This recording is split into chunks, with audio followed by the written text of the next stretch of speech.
Je m'appelle Sophie Bennett et je suis chef cuisinière. Mais pas n'importe laquelle. Je suis propriétaire d'un petit restaurant appelé Sage & Thyme dans le centre-ville de Portland, en Oregon. C'était mon rêve depuis l'école hôtelière. Et il y a 3 ans, je l'ai enfin réalisé. Le restaurant peut accueillir 40 personnes, la cuisine est à peine assez grande pour mon équipe de 4, et les marges bénéficiaires sont infimes. Mais c'est à moi. Je me réveille à 5h30 au son de l'alarme de mon téléphone. À côté de moi, mon fils de 6 ans, Lucas, dort encore paisiblement. Ses cheveux sombres sont en désordre sur l'oreiller, et sa petite poitrine se soulève et s'abaisse au rythme de sa respiration. Depuis la séparation d'avec son père, Lucas dort plus souvent dans mon lit. Je n'ai pas le cœur de le renvoyer dans sa chambre quand il s'y glisse à minuit, tremblant après un cauchemar. Je sors doucement du lit et me dirige vers la minuscule cuisine de notre appartement. Elle n'a rien à voir avec la cuisine professionnelle de mon restaurant. Ici, les comptoirs sont en stratifiés ébréchés et la cuisinière n'a que 3 brûleurs fonctionnels. Je prépare le café dans la vieille cafetière à piston et reste près de la fenêtre, regardant la ville s'éveiller. Les matins de novembre à Portland sont gris et pluvieux. La pluie frappe doucement contre la vitre et le brouillard masque la vue des immeubles de l'autre côté de la rue. Je prends une gorgée de café et pense au menu du jour. Le plat du jeudi, magret de canard, poêlé avec une réduction à la cerise et des légumes racines rôtis. J'ai testé la recette toute la semaine et je crois que je l'ai enfin réussi. Mon téléphone vibre. Un texto de ma mère, Victoria. N'oublie pas que Lucas a son rendez-vous chez le dentiste à 15h aujourd'hui. Je ferme les yeux et prends une profonde inspiration. Bien sûr que je n'avais pas oublié. Je l'avais noté dans mon agenda il y a des semaines, mais ma mère ne me fait jamais confiance pour gérer les choses. Depuis que j'ai ouvert le restaurant, elle est comme ça. Elle vérifie constamment, me rappelle sans cesse, sous-entendant toujours que j'échoue à être à la fois une femme d'affaires et une mère. Je tape une courte réponse. Je sais. J'ai déjà prévu mon remplacement au restaurant. 3 petits points apparaissent immédiatement. Elle est en train d'écrire. Bien, je peux l'emmener si tu es trop occupée. La voilà. La petite pique subtile. Trop occupée signifie trop occupée avec ce restaurant qui est le tien. Ma mère n'a jamais approuvé mon choix de carrière. Quand je lui ai dit que je voulais devenir chef, elle m'a répondu que je gâchais mon éducation. Quand j'ai ouvert Sage & Thyme, elle a dit que j'étais imprudente, surtout en tant que mère célibataire. Je l'emmènerai moi-même. Merci quand même. Je pose le téléphone et finis mon café. La relation avec ma mère est tendue depuis des années. Ce n'est pas que nous nous disputions. Nous sommes trop polis pour ça. Ce sont les silences, les commentaires chargés de sous-entendus, la façon dont elle semble toujours déçue par moi. Mon père est décédé quand j'avais 23 ans. Et depuis, nous n'avons été que toutes les deux à naviguer dans cette danse compliquée de ressentiments mutuels et d'amour à contre-cœur. Lucas se réveille à 7h. Je l'entends trottiner sur le parquet, puis ses petits bras s'enroulent autour de ma taille par derrière. « Bonjour maman. »« Bonjour mon chéri. As-tu bien dormi ?» Il hoche la tête contre mon dos. « On peut avoir des pancakes ?» Bien sûr. Je fais des pancakes maison. Je ne peux pas me résoudre à utiliser une préparation, même à la maison. Lucas est assis à la petite table, balançant ses jambes et bavardant à propos d'un projet qu'ils font à l'école. Ils apprennent ce qu'est une famille, et chaque enfant doit apporter des photos pour faire un arbre généalogique. « On peut apporter la photo de papa ?» demande Lucas prudemment. Mon ex-mari, James. Nous nous sommes séparés il y a 2 ans, après que j'ai découvert qu'il avait une liaison avec une collègue. Le divorce a été prononcé il y a 8 mois. James voit Lucas un week-end sur 2, quand il n'est pas en déplacement pour le travail. Bien sûr, mon cœur. Papa fait partie de ta famille. Lucas hoche la tête, satisfait. Et mamie Victoria ? Oui, mamie aussi. Pourquoi mamie ne vient pas plus souvent ? La question me prend au dépourvu. Je retourne un pancake, gagnant du temps pour réfléchir. Mamie est occupée, mon chéri. et on la voit parfois. Mais la mamie d'Emma vient la chercher à l'école tous les jours. Emma est la meilleure amie de Lucas. J'ai rencontré sa grand-mère, une femme joyeuse qui a toujours des biscuits dans son sac et se porte volontaire pour chaque événement scolaire. Chaque famille est différente, dis-je en faisant glisser les pancakes dans son assiette. Ce que je ne dis pas, c'est que je n'ai jamais demandé à ma mère d'aller chercher Lucas. Je n'ai jamais voulu lui donner plus de munitions pour critiquer la façon dont je gère mon emploi du temps. Comment le restaurant me prend trop de temps. Comment Lucas doit en souffrir. Après le petit déjeuner, je dépose Lucas à l'école et me dirige vers Sage & Thyme. Mon sous-chef, Marcus, est déjà là, en train de préparer les légumes. La cuisine sent les herbes fraîches et le beurre. « Bonjour, chef », me salue-t-il. « Bonjour. Comment ça se présente pour ce soir ?»« Bien. Le canard est arrivé frais ce matin. Une qualité magnifique. » J'attache mon tablier et me plonge dans le travail. Dans la cuisine, je suis en contrôle. Chaque coupe de couteau est précise. Chaque saveur est délibérée.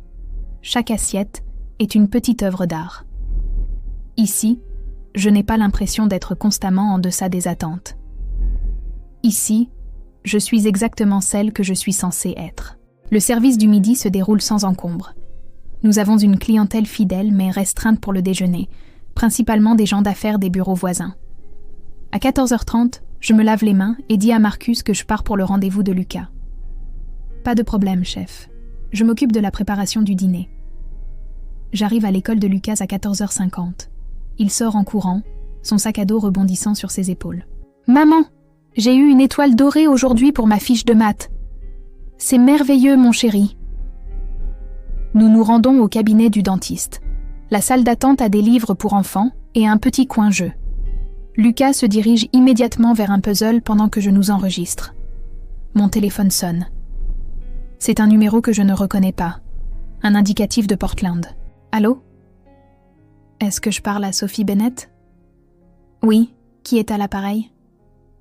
C'est le Providence Portland Medical Center. Nous avons votre mère, Victoria Bennett, ici aux urgences. Mon monde bascule. Quoi ? Ma mère ? Que s'est-il passé ? Elle s'est effondrée chez elle. Un voisin a appelé les secours. Elle est consciente maintenant, mais le médecin souhaite vous parler. Dans combien de temps pouvez-vous être là ? Je regarde Lucas, qui est absorbé par son puzzle. Le rendez-vous chez le dentiste. Le service du dîner au restaurant. Rien de tout cela n'a d'importance. J'arrive dans 20 minutes. J'annule le rendez-vous à la réception, prends Lucas et conduis vers l'hôpital. Mes mains tremblent sur le volant. Effondré. Qu'est-ce que ça veut dire ? Un AVC ? Une crise cardiaque ? Ma mère a 62 ans, toujours en bonne santé, toujours forte. Lucas sent que quelque chose ne va pas. « Maman, où est-ce qu'on va ? Mamie Victoria est à l'hôpital, mon cœur. On doit aller la voir. » Elle est malade ? Je ne sais pas encore. Le parking de l'hôpital est plein. Je tourne 2 fois avant de trouver une place. Tenant fermement la main de Lucas, je me précipite à travers les portes automatiques jusqu'au bureau des urgences. Victoria Bennett, je suis sa fille. La réceptionniste vérifie sur son ordinateur. Chambre 7, par ses portes. Je pousse les portes pour entrer dans le service des urgences. Les lumières fluorescentes sont crues et l'odeur d'antiseptique me remplit le nez. Je trouve la chambre 7 et jette un œil derrière le rideau. Ma mère est allongée sur un brancard, vêtue d'une blouse d'hôpital. Elle semble plus petite que dans mon souvenir, plus fragile. Des perfusions sont plantées dans son bras et des moniteurs émettent des bips réguliers à côté d'elle. Ses yeux sont fermés. « Maman ?» Ses paupières s'entr'ouvrent. Quand elle me voit, elle essaie de sourire. « Sophie, tu es venue. » « Bien sûr que je suis venue. Que s'est-il passé ? » Un médecin apparaît, jeune, les yeux fatigués. « Madame Bennett ? Je suis le docteur Rahman. Votre mère a eu un épisode d'hypoglycémie. Son taux de sucre dans le sang a chuté dangereusement. Elle a perdu connaissance, ce qui a provoqué son effondrement. Une hypoglycémie ? Elle est diabétique ? Le docteur Hamann jette un regard à ma mère, puis de nouveau à moi. Vous ne le saviez pas ? J'ai l'impression de recevoir une gifle. Savoir quoi ? La voix de ma mère est faible. Sophie, votre mère est atteinte de diabète de type 1 depuis environ 18 mois, poursuit le docteur Hamann. Elle le gérait, mais il semble qu'elle sautait des repas et ne surveillait pas correctement sa glycémie. C'est très grave. Si son voisin ne l'avait pas trouvée à ce moment-là...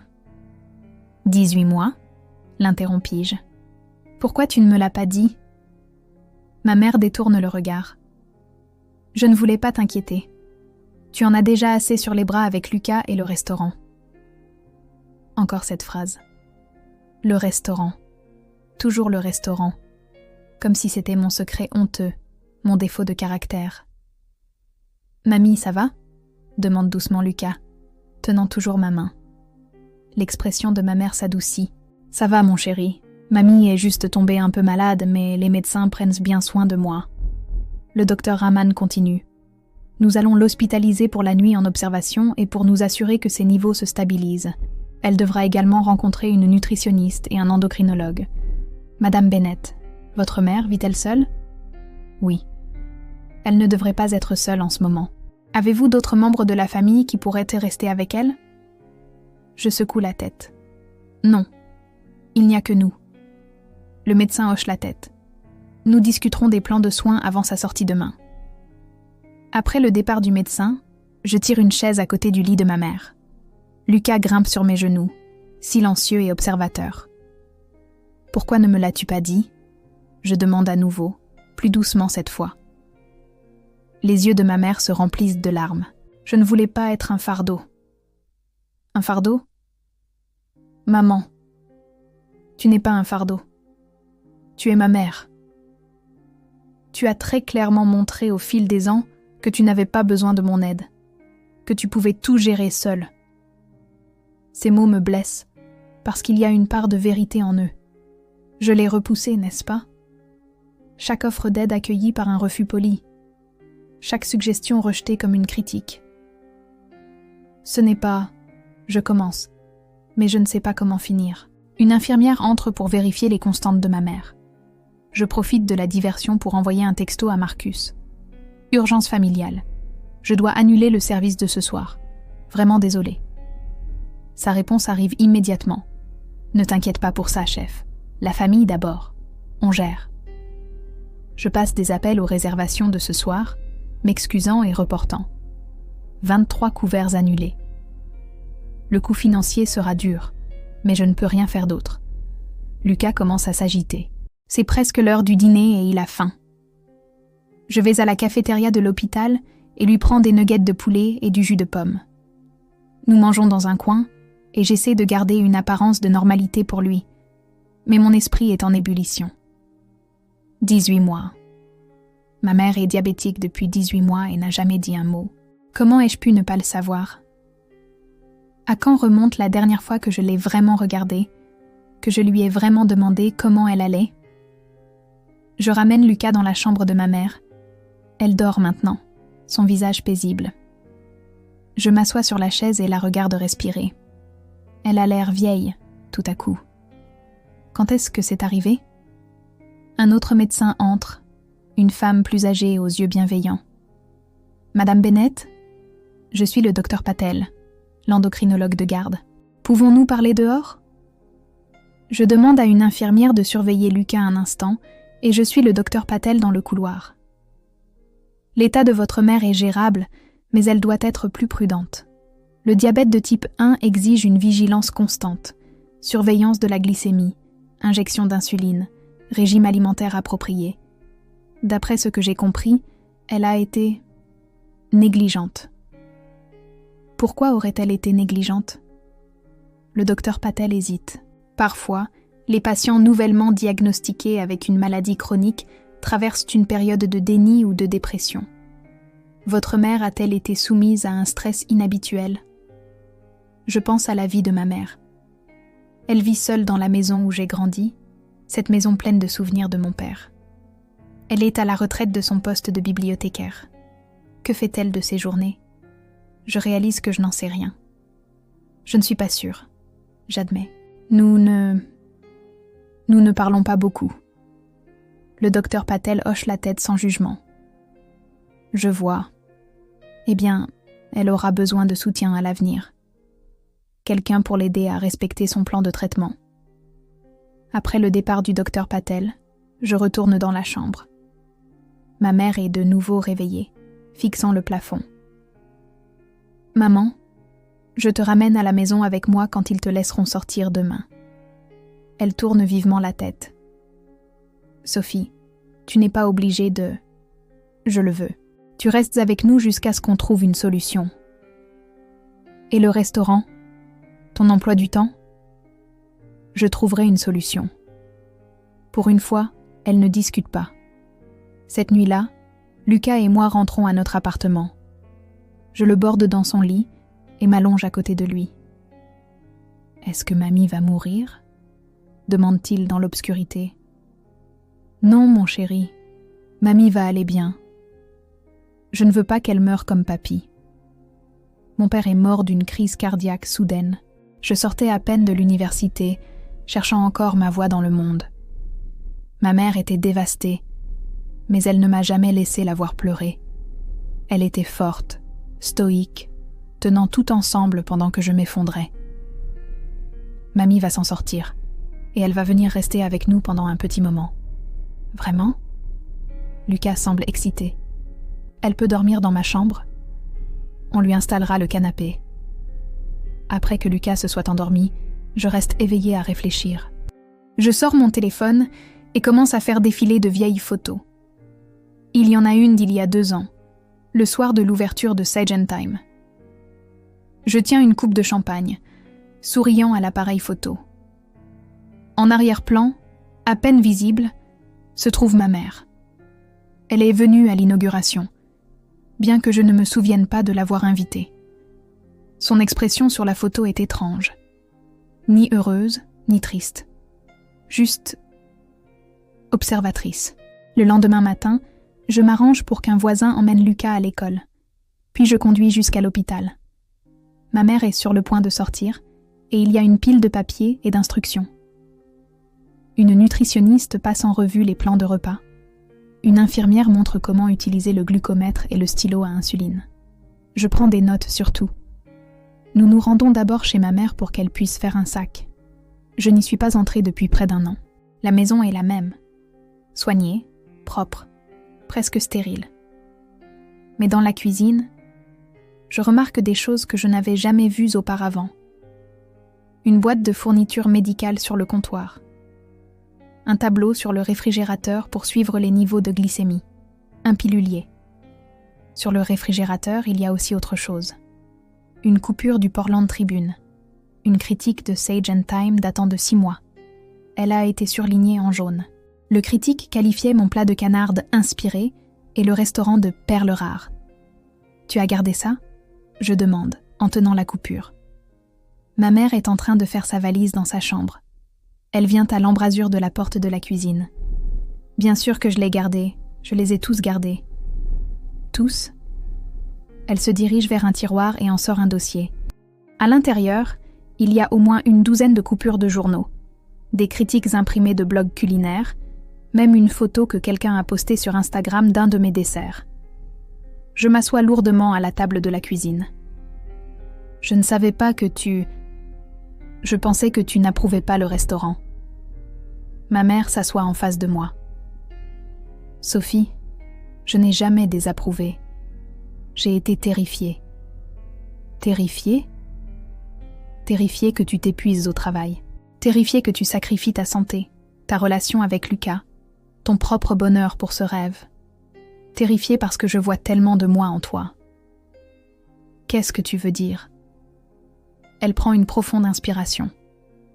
Après la mort de ton père, je me suis jetée à corps perdu dans le travail. J'ai pris toutes les heures supplémentaires à la bibliothèque, me suis portée volontaire pour tous les comités. J'ai fait tout ce que je pouvais pour éviter de rentrer dans une maison vide. Et je t'ai repoussée parce que je ne savais pas comment être avec toi sans m'effondrer. Tu me rappelles tellement ton père. Les larmes coulent sur mon visage. Je pensais que tu m'en voulais. T'en vouloir ? De quoi ? d'avoir choisi une carrière que tu ne respectais pas, d'avoir divorcé, de ne pas être une assez bonne mère pour Lucas. Ma mère tend la main par-dessus la table et prend les miennes. Sophie, je n'ai jamais pensé aucune de ces choses. Tu es une chef extraordinaire, une mère merveilleuse, et l'une des personnes les plus fortes que je connaisse. Chaque commentaire critique que j'ai fait venait de la peur, pas de la désapprobation. La peur que tu en fasses trop, que tu ne demandes pas d'aide quand tu en as besoin, que tu fasses un burn-out comme j'ai failli en faire un. Le diabète, dis-je soudain. Tu sautais des repas parce que j'essayais de t'aider, admet-elle. Je suis allée au restaurant tard le soir, après la fermeture. J'ai nettoyé, fait de la préparation, organisé les provisions. Je pensais que si je pouvais alléger ton fardeau sans que tu le saches, tu serais moins stressée. Je la fixe. Quoi ? J'ai une clé. Tu m'en as donné une quand tu as ouvert, tu te souviens ? Pour les urgences. Maman, tu es venue dans mon restaurant à minuit, avec un diabète, sans manger correctement ? Je voulais aider, mais je ne voulais pas que tu aies l'impression que je m'ingérais. Je me mets à rire, même si je pleure. Tu m'as secrètement aidé à gérer mon restaurant, et tu as failli te tuer en le faisant parce que tu ne voulais pas t'ingérer. Elle se met à rire aussi, et à pleurer. Présentée comme ça semble ridicule. C'est ridicule. Nous restons là, nous tenant la main par-dessus la table, riant et pleurant ensemble pour la première fois depuis des années. Pourquoi ne m'as-tu pas simplement dit que tu voulais aider ? Parce qu'à chaque fois que je te l'ai proposé, tu as dit non. Tu dis toujours non, Sophie. C'est bon, maman, je gère. Je n'ai pas besoin d'aide, maman. Tu dis ça depuis que tu as 16 ans. J'essuie mes yeux. Je pensais que l'indépendance était ce que tu attendais de moi. Tu semblais toujours si fière quand je faisais les choses par moi-même. J'étais fière, mais je voulais aussi que tu saches que demander de l'aide ne fait pas de toi quelqu'un de faible. Ça fait de toi un être humain. Nous faisons ses bagages et retournons à mon appartement. Lucas est ravi quand il rentre de l'école et trouve sa grand-mère installée sur le canapé. « Mamie, tu restes vraiment. » « Je reste vraiment, mon chéri. » Ce soir-là, je prépare le dîner pour nous trois. Pas de la nourriture de restaurant, juste des pâtes simples avec une sauce maison. Nous mangeons à la petite table, et pour la première fois, la conversation est fluide et naturelle. Ma mère raconte à Lucas des histoires de mon enfance, des catastrophes que je créais dans la cuisine en apprenant à cuisiner. Ta mère a une fois essayé de faire une crème brûlée quand elle avait 14 ans et a déclenché l'alarme incendie. Maman, tu avais promis de ne jamais raconter cette histoire. Et une autre fois, elle a fait une soupe si salée que même le chien n'en a pas voulu. Lucas glousse. Maman faisait de la mauvaise nourriture ? La pire, dit ma mère en souriant. Après que Lucas soit allé au lit, ma mère et moi nous asseyons sur le canapé avec un thé. J'ai trouvé autre chose chez toi, dis-je. Dans le tiroir près du téléphone. Je sors un morceau de papier que j'avais glissé dans mon sac à main. C'est une liste écrite de la main de ma mère. Restaurant de S. Choses à faire. Organiser la chambre froide. Nettoyer à fond. Les siphons de sol. Polir l'argenterie. Faire l'inventaire des produits secs. Réorganiser l'étagère à épices. Maman, à quelle fréquence as-tu fait ça ? 2 ou 3 soirs par semaine. Depuis 1 an. 1 an. Tu as mentionné une fois que tu aimerais avoir le temps de faire un grand nettoyage, mais que l'emploi du temps était trop serré. Alors j'ai commencé à venir après ta fermeture. Marcus est au courant. Je suis tombée sur lui un soir où il était revenu chercher quelque chose qu'il avait oublié. Il m'a aidé parfois. Marcus, mon sous-chef. Il le savait et n'a jamais rien dit. Pourquoi ne me l'a-t-il pas dit ? Je lui ai demandé de ne pas le faire. Je lui ai dit que tu serais en colère si tu savais que je m'ingérais. Je n'aurais pas été en colère. J'aurais été reconnaissante. Ma mère sourit tristement. Vraiment ? Sophie, sois honnête. Si j'étais entrée dans ton restaurant il y a 1 an et que je t'avais proposé de rester après la fermeture pour nettoyer, Qu'aurais-tu dit ? J'y réfléchis. Elle a raison. J'aurais refusé. J'aurais dit que je maîtrisais la situation. J'aurais été trop fière pour accepter. D'accord, tu as peut-être raison. Je connais ma fille. Nous restons assises dans un silence confortable pendant un moment. Je suis désolée, dis-je enfin, de t'avoir repoussée, d'avoir supposé le pire de tes intentions, de ne pas t'avoir demandé comment tu allais. Je suis désolée aussi, de ne pas avoir été directe sur mes sentiments, de t'avoir fait sentir jugée alors que j'étais juste inquiète, de ne pas t'avoir parlé du diabète. On forme une sacrée paire, n'est-ce pas ? Nous, les femmes Bennett, on est têtues comme des mules. Je ris. Papa disait ça. Oui. Il disait aussi que l'entêtement, c'était juste de la force mal orientée. Il me manque. Il me manque aussi. Au cours des 2 semaines suivantes, ma mère reste avec nous. Elle surveille sa glycémie religieusement maintenant et je veille à ce qu'elle mange correctement. Lucas adore la voir là. Elle va le chercher à l'école tous les jours. Quelque chose que je lui ai finalement demandé de faire, au lieu d'attendre qu'elle le propose. Elle commence aussi à venir au restaurant, mais ouvertement cette fois. Elle ne cuisine pas, c'est mon domaine, mais elle aide avec la partie administrative. L'inventaire, les commandes aux fournisseurs, la planification. Il s'avère que diriger une bibliothèque pendant 30 ans lui a beaucoup appris sur la gestion. Un soir, après le service, Marcus me prend à part. « Chef, je peux être honnête avec vous ? » « Bien sûr. » « Votre mère est d'une aide précieuse. Le système d'organisation qu'elle a mis en place dans la chambre froide, ça a tout changé. Le fournisseur de légumes qu'elle a trouvé, on économise près de 20%. Vous devriez la garder. C'est mon intention. 3 semaines après l'incident de l'hôpital, ma mère me fait asseoir avec une proposition. Je veux investir dans le restaurant. Pas pour le reprendre ni pour interférer créativement. Ça, c'est ton domaine. Mais laisse-moi aider avec la gestion. Tu es une artiste, Sophie. Tu ne devrais pas passer des heures sur les factures et la paie, alors que tu pourrais être en train de créer. Maman, je ne peux pas te demander ça. Tu ne demandes pas, je te le propose. J'ai l'argent de l'assurance vie de ton père qui dort sur un compte, à ne rien faire. Laisse-moi en faire bon usage. Laisse-moi faire partie de ça. Je la regarde, vraiment. Elle ne critique pas. Elle n'essaie pas de contrôler. Elle propose simplement d'aider sa fille. D'accord, dis-je, mais à une condition. Laquelle ? Tu dois me laisser t'apprendre à cuisiner. La vraie cuisine, pas seulement suivre des recettes. Elle rit. J'ai brûlé de l'eau une fois. Je sais, j'étais là. Mais si tu dois faire partie de Sage & Thyme, tu dois comprendre la nourriture. Pas seulement comme un carburant, mais comme un art, comme de l'amour, comme un lien. Marché conclu. Nous nous serrons la main. 2 mois plus tard, la veille de Noël, nous sommes réunis dans l'appartement. Ma mère, Lucas et moi. J'ai préparé un festin.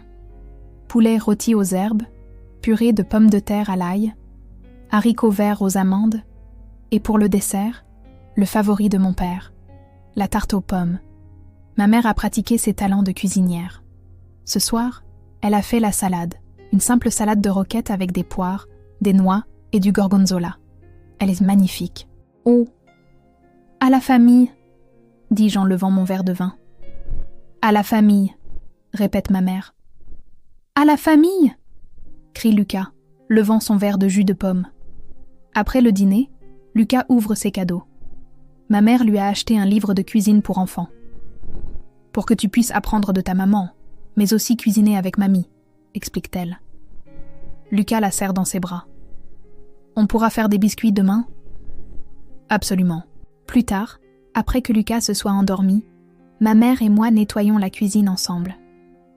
Nous travaillons dans un silence confortable, comme le font de bons partenaires de cuisine, anticipant les mouvements de l'autre, se passant les plats sans avoir besoin de demander. Sophie, dit ma mère en essuyant une assiette. Je dois te dire quelque chose. Mon cœur se serre. Qu'est-ce que c'est? J'ai commencé une thérapie, depuis l'hôpital. Le docteur Patel m'a recommandé quelqu'un spécialisé dans les maladies chroniques, mais nous avons parlé de tout. Mon deuil de ton père, ma peur d'être seule, mes terribles compétences en communication. Maman, laisse-moi finir. J'ai réalisé que j'ai passé des années à avoir peur. Peur de te perdre comme j'ai perdu ton père. Peur que si je t'aimais trop ouvertement, si je te montrais à quel point je tenais à toi, le destin te prendrait à moi aussi. Alors je t'ai gardé à distance avec des critiques qui n'étaient en fait que de l'inquiétude déguisée. Les larmes coulent de nouveau sur mon visage. Mais en te regardant ces 2 derniers mois, continue-t-elle, en voyant comment tu m'as laissé entrer, comment tu as demandé de l'aide, comment tu as construit cette vie magnifique avec Lucas et ton restaurant, je n'ai plus peur. Ou du moins, je ne vais pas laisser la peur m'empêcher de te dire la vérité. Ou quelle vérité? Que je suis incroyablement fière de toi. Que Sage Time n'est pas seulement un bon restaurant, c'est le reflet de ta passion et de ton talent. Que tu es une mère extraordinaire, même si être parent seul est incroyablement difficile. Que tu es exactement la femme que j'espérais que tu deviennes, même si le chemin pour y arriver n'était pas celui que j'avais imaginé. Je pose le plat que je tiens et je serre ma mère dans mes bras. Elle me serre en retour, fort et farouchement. Je t'aime, maman. Je t'aime aussi, ma chérie. Tellement. Nous restons là, dans ma petite cuisine, nous tenant l'une contre l'autre, tandis que dehors, la neige commence à tomber sur Portland. 6 mois plus tard, Sage Time est florissant. Avec ma mère qui s'occupe des opérations commerciales, j'ai eu le temps de développer un nouveau menu, de former une équipe plus grande et même de commencer à proposer des cours de cuisine le dimanche après-midi. Lucas aide parfois, mesurant soigneusement les ingrédients sous mon œil attentif. Le restaurant a été présenté dans 3 magazines. Nous avons remporté un prix local pour le meilleur nouveau restaurant. On a parlé d'ouvrir un 2e établissement, bien que je ne sois pas encore prête pour ça. Ma mère a emménagé dans un appartement plus grand à proximité, pas avec nous, mais assez près pour que Lucas puisse s'y rendre à vélo. Elle gère parfaitement son diabète maintenant, avec des suivis réguliers auprès de son équipe médicale. Elle vient au restaurant 4 jours par semaine, s'occupant de la paperasse dans le petit bureau pendant que je suis en cuisine. Parfois, tard le soir après le service, nous nous asseyons dans la salle à manger vide avec un verre de vin et nous parlons, tout simplement, de papa, du passé, de l'avenir, de recettes, de souvenirs et de rêves. « Tu sais ce que dirait papa s'il pouvait nous voir maintenant ?» demande ma mère un soir.